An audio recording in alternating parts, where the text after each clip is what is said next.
Jackie Mason, whose style of comedy was unmistakably and uniquely his own, has died at the age of 93.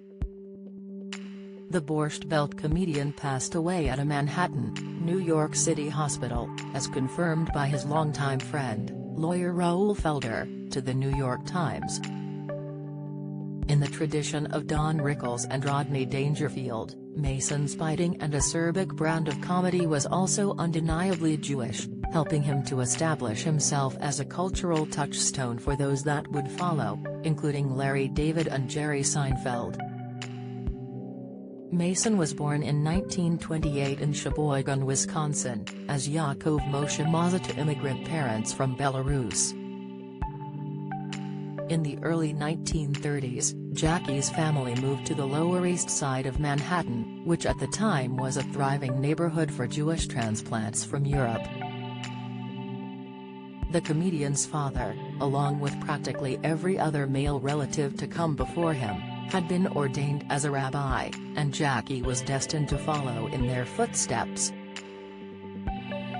And sure enough, despite his personal preferences, Mason ended up completing his rabbinical studies at Yeshiva University further uptown in New York, and was then ordained as a rabbi himself, mostly to please his father. After leading various synagogue congregations to the best of his abilities, he started working summers at resorts in the Catskills, which were favored by Jews from the city, and served as inspiration for the setting of the 1987 film Dirty Dancing. As he began to get his feel for writing comic sets and being on stage, Jackie found his footing and decided to pursue a stand-up career in full force once his father passed away in 1959. Under his new moniker Jackie Mason, he tried as best he could to branch out from the Catskills to the nightclub scene in both Miami and New York, which proved to be a struggle at first. But after a fateful performance at a Los Angeles, California club in 1960, the comic appeared twice on Variety Review The Steve Allen Show, which in turn led to bookings at high-profile NYC night spots the Copacabana and the Blue Angel. From there, he went from triumph to triumph, recording 2 comedy albums and writing a book, also racking up appearances on top TV variety shows including the legendary Ed Sullivan Show.